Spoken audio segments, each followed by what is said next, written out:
The most painful words are not always shouted in anger. Sometimes they are spoken casually by someone who never expected you to hear them. I am Eleanor Brooks, and at 69 years old, I believed I had learned how to handle disappointment. I had survived losing my husband 12 years earlier. I had raised my son Ryan mostly on my own after becoming a widow at 57. I had weathered financial struggles, loneliness, and the countless challenges that come with rebuilding a life after loss. What I had never prepared myself for was discovering that someone I considered family could not wait for me to disappear. It happened on a Sunday afternoon in early October. Ryan and Olivia had invited me over for dinner at their home, something that had become less frequent over the years. I arrived carrying Sophie's favorite homemade apple pie, still warm from the oven. My 11-year-old granddaughter greeted me with the same enthusiasm she always had, wrapping her arms around my waist and asking if I would stay long enough to help her finish the scrapbook project we had started the previous weekend. "Of course, sweetheart," I replied with a smile. I would not miss it. For a little while, everything felt normal. Ryan grilled burgers in the backyard, while Olivia finished preparing side dishes in the kitchen. Sophie excitedly showed me drawings from school, and I allowed myself to believe that perhaps I had imagined the growing distance I had sensed over recent years. Maybe things were improving. Maybe family still meant what I had always believed it should mean. Later that evening, Sophie asked if I could help her find a specific set of markers she had left upstairs. I excused myself from the kitchen table and headed toward the second floor. As I reached the top of the staircase, I realized I had forgotten to ask which bedroom drawer Sophie had mentioned. Before turning back downstairs, I heard voices drifting from the kitchen below. Ryan and Olivia. I had no intention of listening, but then I heard my name. "I honestly cannot wait until she is gone," Olivia said with a tired sigh. "Everything would be so much easier if we did not always have to plan around." "Eleanor." Silence followed. My heart pounded against my ribs as I waited for Ryan to defend me, to remind his wife that I had spent years supporting their family, to say anything at all. Instead, his response came softly. "Let us not talk about this right now." Olivia sighed again. "I am just being honest. Sometimes it feels like she is always there." I stood frozen near the staircase, gripping the wooden banister tightly as waves of disbelief washed over me. It was not Olivia's words that shattered something inside me. Those words hurt, certainly. But what truly broke my heart was Ryan's silence. My son had heard his wife wish for a future without me in it, and he had not disagreed.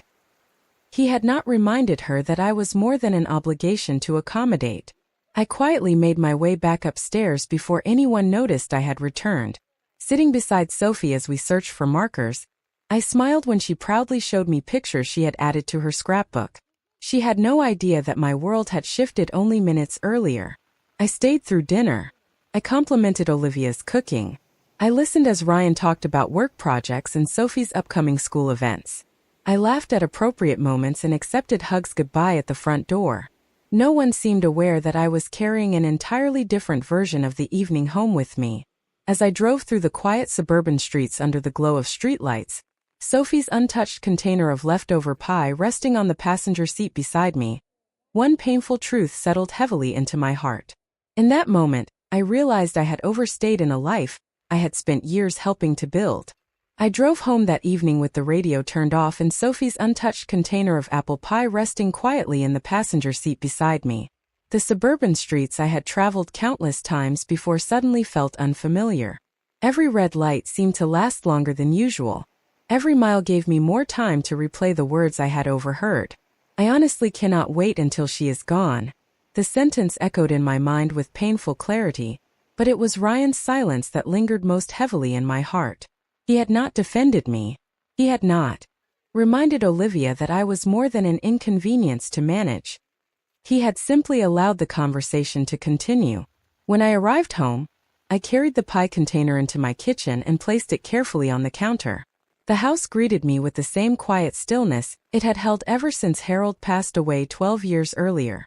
I switched on the lamp beside my favorite armchair and sat down without removing my coat. For several minutes, I simply stared at the family photographs displayed across the room. There was Ryan at age 6 proudly holding up a handmade Father's Day card. Ryan graduating from high school with tears of pride shining in my eyes beside him. Ryan on his wedding day standing between Olivia and me with his arm wrapped around both of us. Looking at those pictures, I found myself asking a question I had never considered before. When had I stopped feeling like family and started feeling like an obligation? Sleep did not come easily that night. I lay awake replaying moments from the past several years that I had previously dismissed or explained away. There had been Christmas gatherings where plans changed without anyone mentioning it to me until the last minute. Family vacations discussed openly after reservations had already been made. School events for Sophie that I learned about through social media rather than direct invitations. At the time, I convinced myself that everyone was simply busy. I never wanted to be demanding. I certainly never wanted to become the difficult mother-in-law people joked about. The next morning, I moved through my usual routine with mechanical precision. I brewed coffee, watered my plants, and read the local newspaper. Yet beneath the familiarity of these habits, something had shifted.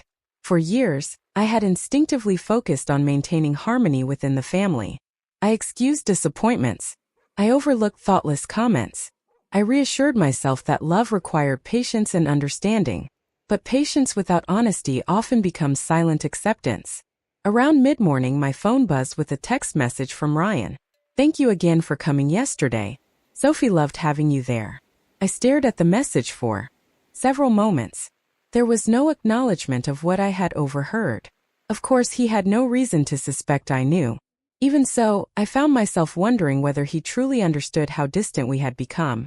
I typed a simple response wishing everyone a good day before setting my phone aside. As I folded laundry later that afternoon, memories surfaced unexpectedly. I remembered working extra shifts after Harold died to ensure Ryan could continue participating in soccer and music lessons. I remembered helping him study for college entrance exams late into the evening. I remembered contributing to the down payment on his first home, because I wanted him and Olivia to start their married life with fewer financial burdens. None of those sacrifices had ever felt burdensome. Love rarely keeps score. Yet standing alone in my laundry room, I recognized something uncomfortable. Somewhere along the way, I had become so focused on being helpful that I never noticed when my presence stopped being appreciated. That evening, I sat on my back porch watching the sun disappear beneath the horizon. The cool autumn breeze carried the scent of fallen leaves across the yard Harold had once maintained so carefully.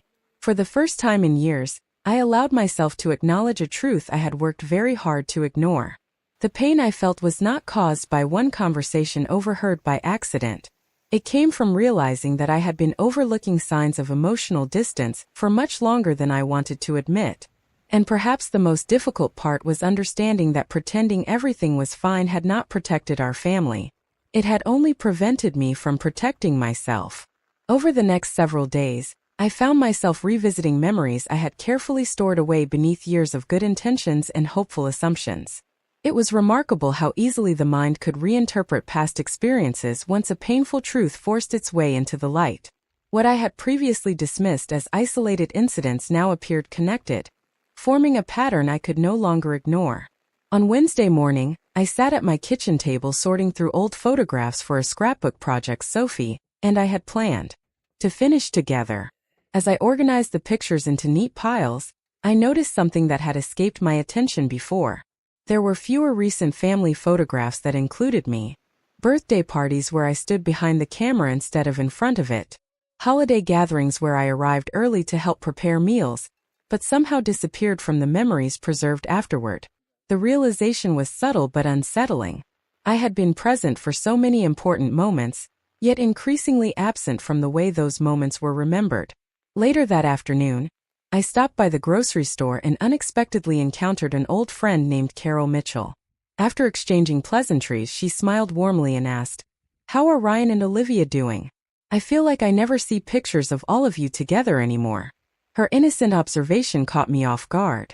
I responded politely, assuring her that everyone was doing well, but her comment lingered with me long after we parted ways. Perhaps other people had noticed the growing distance before I had allowed myself to acknowledge it. That evening, I found myself reflecting on specific moments that once seemed insignificant.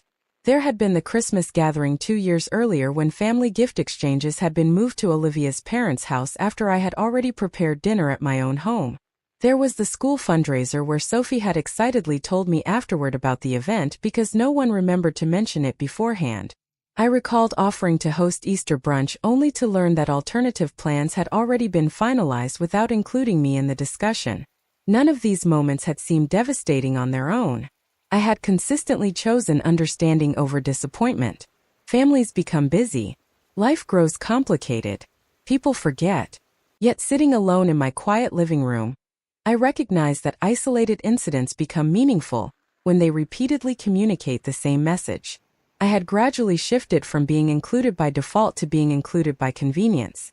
The thought brought tears to my eyes, not because I believed Ryan and Olivia were intentionally cruel, but because emotional neglect often develops quietly. It does not announce itself dramatically. Instead, it accumulates through overlooked invitations, unspoken assumptions, and the expectation that someone will always understand without requiring consideration in return. The following day, Sophie called after school to ask if I would still help her complete the scrapbook project over the weekend. Her cheerful voice immediately softened some of the heaviness I had been carrying. "Of course, sweetheart," I replied. "I am looking forward to it." After ending the call, I realized that my relationship with Sophie remained genuine and uncomplicated. She loved me simply because I was her grandmother. Children often possess a clarity that adults lose beneath responsibilities and expectations. They recognize presence. They remember kindness. They value connection without measuring convenience. As evening settled over the neighborhood, I sat on my back porch wrapped in Harold's old knitted blanket and allowed myself to confront another difficult truth. The pain I experienced after overhearing Olivia's comment had not originated solely from her words. It stemmed from realizing that I had spent years minimizing my own feelings to preserve an image of family harmony. I had mistaken tolerance for peace. I had confused self-sacrifice with unconditional love. Most importantly, I had ignored the subtle ways my own needs and emotions had become secondary. Looking up at the fading colors of the sunset stretching across the autumn sky, I understood something that changed everything. This was never about one careless remark overheard during dinner. It was about recognizing a reality I had avoided for far too long. I was not grieving the loss of a perfect family. I was grieving the realization that I deserved more consideration than I had allowed myself to expect. That weekend, while organizing old storage boxes in the hallway closet, I came across several photo albums I had not opened in years. I carried them into the living room and settled into Harold's favorite recliner with a cup of chamomile tea resting on the side table beside me. The first album contained photographs from Ryan's childhood. There he was at age 7 proudly displaying a homemade birdhouse we had built together during a summer vacation. Another picture showed him wearing an oversized baseball uniform, while I stood behind him adjusting his cap before his first game. As I carefully turned each page, memories returned with remarkable clarity. After Harold passed away unexpectedly from a heart attack, Ryan had been 28 years old and struggling to balance grief with the responsibilities of his growing family. Although he was already an adult, losing his father affected him deeply. I remember quietly stepping in whenever I could. I helped with Sophie's childcare while Ryan and Olivia adjusted to new routines. I prepared meals during stressful periods. I offered financial support when unexpected home repairs created strain on their budget. None of those choices felt burdensome at the time. They felt natural. Love often expresses itself through practical acts of service. As I continued sorting through the photographs, I found pictures from Sophie's infancy. Olivia looked exhausted but happy while holding her newborn daughter. Ryan stood beside them with tears in his eyes. I remembered spending several nights at their home during those first difficult weeks, allowing them opportunities to rest while I folded laundry, washed bottles, and prepared casseroles for the freezer. I had wanted Olivia to feel supported during her transition into motherhood. I genuinely believed we were building a family rooted in mutual care and appreciation. Looking back, I realized I had never expected recognition or repayment for anything I contributed. Love is not transactional. Parents do not raise children while keeping detailed records of sacrifices made along the way. Yet as I revisited these memories, another truth slowly emerged. While I never sought gratitude, I had unconsciously accepted the idea that being needed was equivalent to being valued. The distinction mattered more than I had previously understood. I remembered helping Ryan and Olivia purchase their first home by contributing toward the down payment after years of careful saving. I recalled countless afternoons spent attending Sophie's school performances, soccer practices, and piano recitals whenever scheduling conflicts arose. There had been holidays hosted in my home where I managed every detail, because I wanted everyone else to relax and enjoy themselves. Through every stage of their lives, I remained present, consistent, reliable, available, and I had done so willingly because family mattered deeply to me. As afternoon sunlight filtered through the living room windows, illuminating dust particles drifting lazily through the air, I found myself confronting a difficult realization. Somewhere along the way, I had equated selflessness with love so completely that I never paused to ask whether my own emotional needs were being honored as well. The issue was never that I had given too much. Generosity itself was not the problem. The problem was that I had gradually accepted relationships where consideration flowed primarily in one direction. I thought about Olivia's comment from the previous weekend.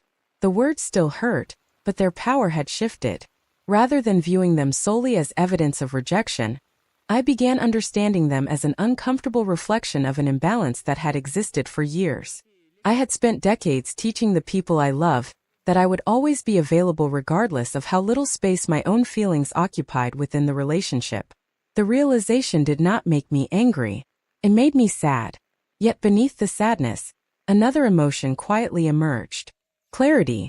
Looking around the home Harold and I had built together through years of hard work and shared dreams, I recognized something important. I had devoted my life to supporting others because compassion was part of who I was. That quality remained something to value rather than regret. However, I also understood that love should never require erasing oneself completely. For the first time in many years, I considered a possibility that felt both unfamiliar and liberating. Perhaps I could continue loving my family deeply, while also choosing to honor my own worth. Perhaps the greatest gift I had never given myself was permission to expect respect alongside love. The following Tuesday, I met my closest friend Helen Carter for lunch at a small cafe we had frequented for nearly 15 years. Helen had stood beside me through some of the most significant chapters of my life. She had supported me after Harold passed away. She had celebrated Ryan's achievements and shared my excitement when Sophie was born.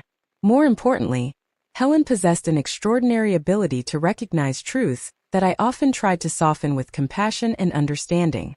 We settled into our usual booth near the window, and after discussing everyday matters for several minutes, she looked at me carefully. "You seem distracted," she observed gently. "What is weighing on your mind?"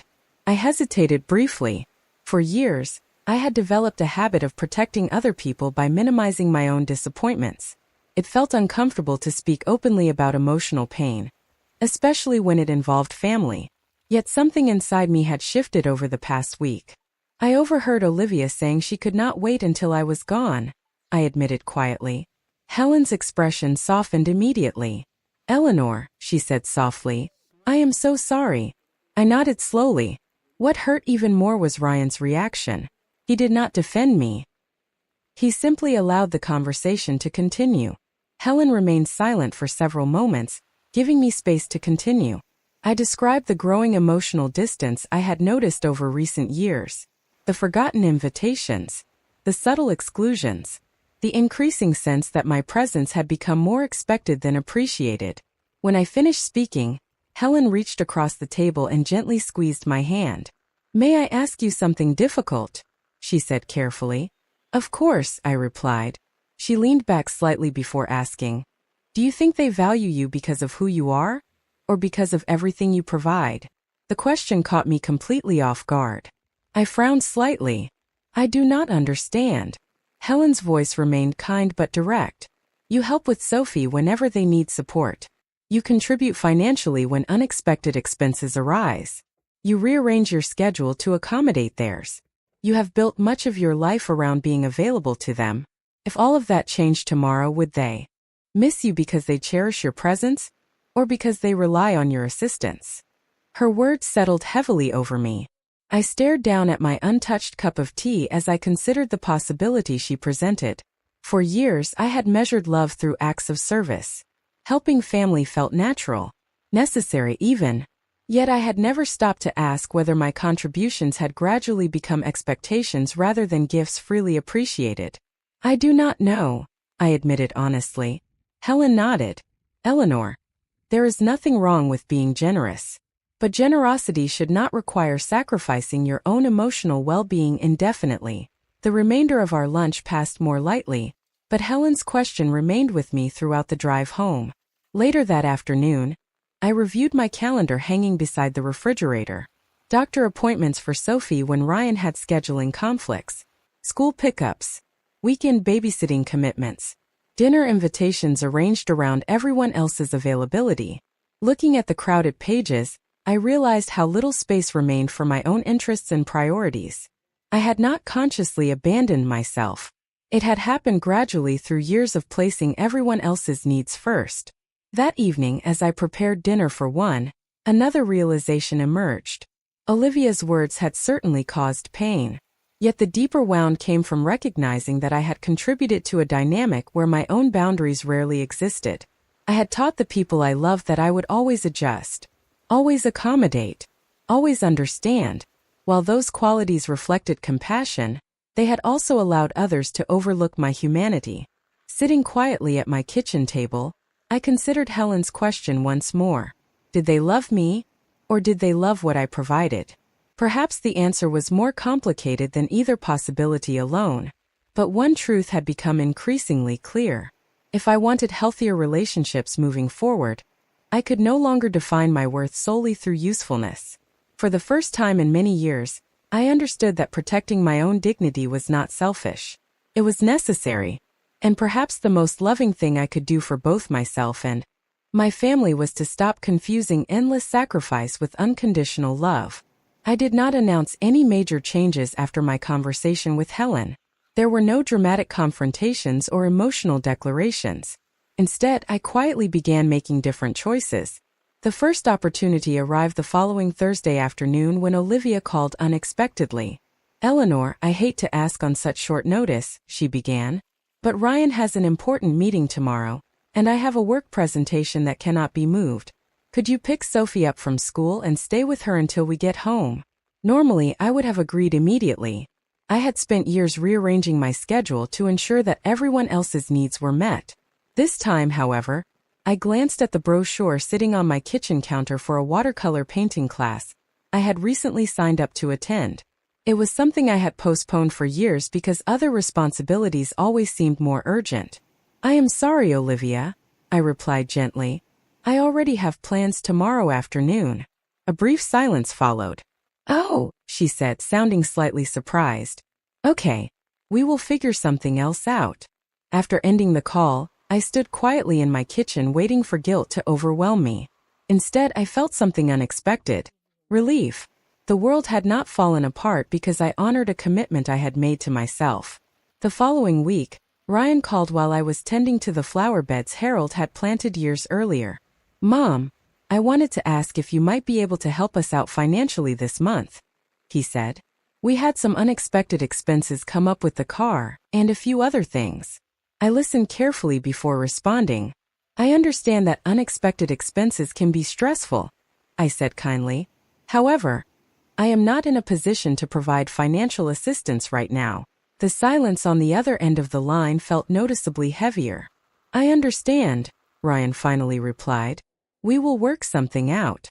After ending the conversation, I noticed the familiar discomfort that accompanied establishing boundaries I had never enforced before. Yet beneath that discomfort, another feeling quietly emerged. Confidence.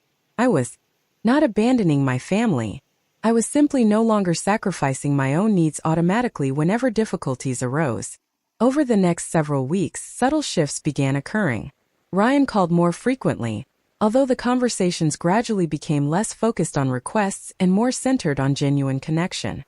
He asked about the painting class and listened as I described how much I enjoyed learning something new. I joined a local book club and reconnected with friends I had not spent time with in years. I even started volunteering at the community library twice a week, rediscovering interests that had long been placed aside. Meanwhile, life continued for Ryan and Olivia without my constant intervention. They arranged alternative childcare when necessary, They adjusted schedules and solved problems independently. To my surprise, the consequences of my absence were not catastrophic. Instead, they revealed that everyone involved was more capable than I had previously assumed. One Saturday morning, Helen joined me for coffee on my back porch. After listening to stories about my recent activities, she smiled warmly. "You seem lighter," she observed.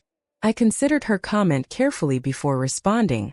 "I think I forgot that I existed outside of being helpful to everyone else," I admitted. Helen nodded knowingly.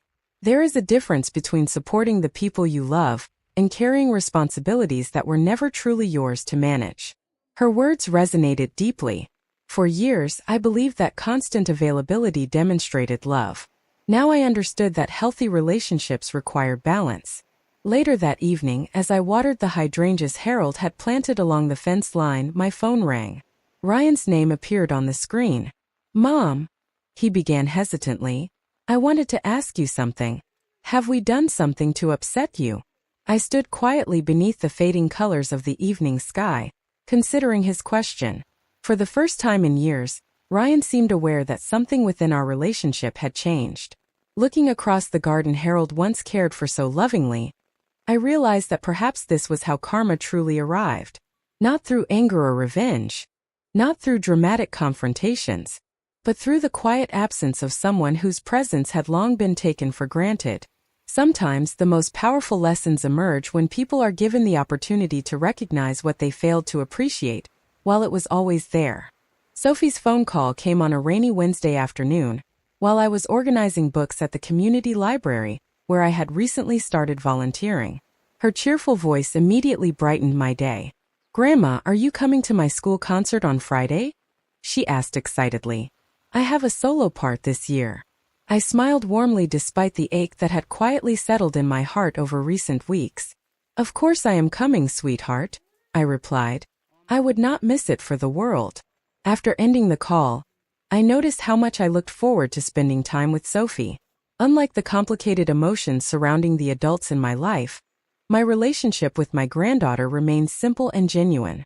She loved me without conditions or expectations beyond being present. Friday evening arrived with crisp autumn air and a steady drizzle falling outside the elementary school auditorium. I found my seat near the middle row and glanced around at the families gathering to support their children. A few minutes later, Ryan and Olivia entered and appeared surprised to see me already seated. Ryan smiled before settling beside Olivia several rows ahead. Throughout the performance, Sophie's excitement radiated from the stage. When her solo began, she scanned the audience until her eyes found mine. Her face brightened instantly, and she sang with renewed confidence. After the concert concluded, Sophie hurried toward me. "Grandma, did you hear my solo?" she asked breathlessly. "You were wonderful," I replied, wrapping her in a warm embrace. As we spoke, Ryan approached with an expression I could not quite interpret. "Mom," he said quietly, "Sophie has been asking about you a lot lately." I looked down at my granddaughter, who nodded earnestly. "I miss spending time with you," she admitted softly. Her words pierced my heart in an entirely different way than Olivia's comment weeks earlier. This was not about obligation or convenience. This was genuine connection. "I miss you too, sweetheart," I replied honestly. Later that evening, after returning home, I found myself reflecting on how much had changed since I stopped making myself endlessly available. Ryan had called more often. Sophie openly expressed how much my presence mattered to her. Even Olivia seemed quieter and more thoughtful during our limited interactions. It occurred to me that my absence had created space for others to recognize what had always existed. The following Sunday afternoon, Ryan called unexpectedly. "Mom, can I stop by for a little while?" he asked. "There are some things I would like to talk about." His voice carried a seriousness that immediately captured my attention. "Of course," I replied calmly. When Ryan arrived later that afternoon, he looked more tired than usual. After settling into the living room, he hesitated before speaking. "Sophie's school concert made me realize something," he admitted quietly. "She kept asking if you would be there because she said things feel different when you are around." I remained silent, allowing him space to continue. "I think I have taken your presence for granted," he said finally. "Not just recently, For a long time. Hearing those words stirred complicated emotions within me. Part of me felt relief that Ryan was beginning to understand. Another part remained cautious. Awareness represented an important first step, but meaningful change required more than recognition alone. Ryan, I said gently, people often assume that someone who is always there will continue showing up no matter how they are treated. He lowered his gaze. I do not think I understood how much you have always done for us until things changed. After Ryan left that evening, I sat quietly on my back porch watching raindroplets gather along the hydrangea petals Harold had planted years ago. Helen's question returned to my thoughts. Did they love me, or did they love what I provided? Perhaps the answer had never been entirely one or the other. Maybe love had always existed beneath routines and assumptions that prevented appreciation from being expressed clearly. Yet one truth remained undeniable. Sometimes people only recognize the value of someone's presence after experiencing life without the comfort of taking it for granted. As I listened to the gentle sound of rainfall settling over the neighborhood, I realized that karma had never been about punishment. It was about clarity. And perhaps for the first time in many years, clarity was finally beginning to reach everyone involved. 3 days after Ryan visited my house, my phone rang shortly after dinner. Olivia's name appeared on the screen, and for a moment, I considered letting the call go to voicemail. Our interactions over the past several weeks had remained polite but noticeably distant. Taking a deep breath, I answered. "Hello, Olivia," I said calmly. There was a brief pause before she spoke. "Eleanor, I was wondering if we could talk sometime this week," she replied quietly. Her voice lacked the confidence I had grown accustomed to hearing. Instead, there was hesitation. "Of course," I answered. "You are welcome to come by whenever you would like." 2 afternoons later, Olivia arrived at my house carrying an expression I had never seen on her face before. Uncertainty. I invited her into the kitchen, where sunlight streamed through the windows overlooking the backyard Harold had spent years carefully maintaining. After settling into chairs across from one another at the kitchen table, neither of us spoke immediately. Finally, Olivia folded her hands together and exhaled softly. "I owe you an apology," she said. I remained silent, allowing her the opportunity to continue. "Ryan told me that he spoke with you recently," she explained. "And Sophie has been talking constantly about how much she misses spending time with you." She paused before adding quietly, "I think I have been so focused on managing daily responsibilities that I stopped appreciating everything you contributed to our family." Her words settled over me as I studied her expression carefully. There was no defensiveness in her voice, only discomfort and sincerity. "Olivia," I replied gently, "I never expected perfection from anyone. Relationships are complicated. Families are complicated." Tears gathered in her eyes as she lowered her gaze. "The truth is that I became overwhelmed over the years," she admitted. "Sometimes I resented how much everyone depended on you, because I felt like I was constantly trying to prove that I could manage everything myself." I listened quietly. "That still does not excuse what I said," she continued. "You were never supposed to hear those words, but I understand now that hearing them caused tremendous pain." I considered her honesty carefully before responding. "The words hurt," I admitted. "But what affected me most was realizing that I had accepted situations where my feelings and presence were treated as secondary for a very long time." Olivia nodded slowly. "I can see that now," she whispered. The conversation that followed was not dramatic. There were no raised voices or emotional outbursts. Instead, there was honesty. I explained how years of small exclusions and overlooked feelings had gradually created distance. Olivia acknowledged that she had become accustomed to my support without expressing appreciation often enough. Neither of us attempted to rewrite the past. We simply recognized it for what it had been. Before leaving, Olivia hesitated near the front door. "I hope we can do better moving forward," she said softly. "I hope so too," I replied. After she departed, I sat quietly in my living room reflecting on our conversation. Forgiveness had never been about pretending hurtful experiences did not happen, nor was it about immediately restoring relationships to their previous state. Trust rebuilds gradually through consistent actions rather than singular conversations. Yet I felt unexpectedly peaceful. Later that evening, Ryan called. "Mom, Olivia told me she stopped by today," he said carefully. "Thank you for talking with her."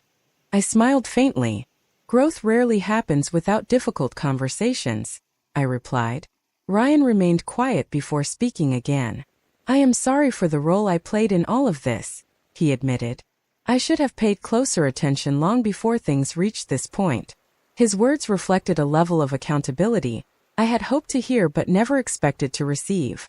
"What matters most now is what we choose moving forward," I said gently. After ending the call, I stepped outside onto my back porch. The cool evening air carried the familiar scent of autumn leaves drifting across the yard.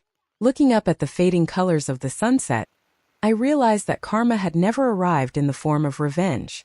It arrived through understanding, through accountability, through the quiet realization that relationships flourish only when everyone involved recognizes the value of one another, before absence becomes the only teacher left.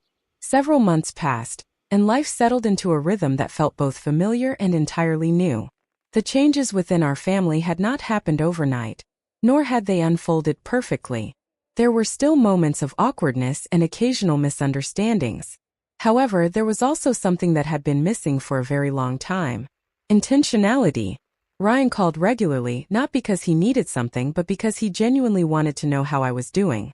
He asked about the watercolor paintings I had begun displaying at local community events, and listened with sincere interest when I described the friendships I had strengthened through volunteer work at the library. Olivia made noticeable efforts as well. Family gatherings became more inclusive. Invitations arrived with thoughtfulness rather than obligation. Most importantly, there was a growing awareness that relationships require nurturing from everyone involved. One crisp Saturday afternoon in early December, Sophie invited me to help decorate holiday cookies at their home.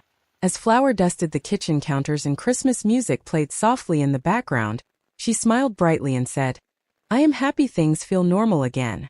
I paused for a moment before responding. "I think things feel better because everyone is trying a little harder to appreciate one another," I said gently.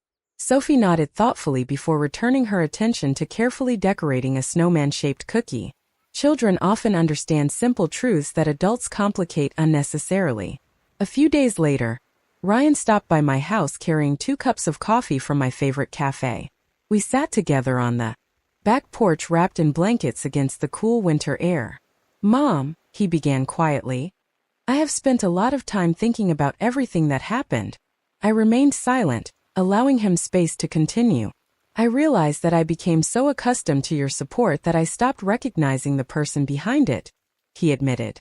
"I saw what you did for us without fully appreciating what you meant to us." Tears gathered in my eyes as I listened. "Ryan," I replied softly, "love should never require someone to disappear in order to be noticed." He nodded slowly. "I understand that now," he said. Looking at my son, I saw someone who had grown through difficult reflection. Growth had not erased the pain we experienced, but it had transformed it into understanding. Later that week, Helen joined me for lunch at our favorite cafe. After listening to updates about my family, she smiled warmly. "You seem peaceful," she observed. I considered her words carefully before answering. "For the first time in years, I understand that loving people and valuing myself are not opposing choices," I said. "They can exist together." Helen raised her coffee cup with an approving smile. "That sounds like wisdom hard-earned," she replied. As the holiday season approached, I found myself reflecting on the journey of the past several months. I had once believed that maintaining family harmony required endless sacrifice and silent endurance. I now understood that healthy relationships flourish through mutual respect, honesty, and boundaries that protect everyone's dignity. The most surprising realization of all was that karma had not arrived through revenge or punishment. It arrived through clarity, through the quiet absence that allowed others to recognize what had long been overlooked, through conversations that encouraged accountability rather than blame. Most importantly, it arrived through my own willingness to recognize that my worth had never depended on how useful I could be to others.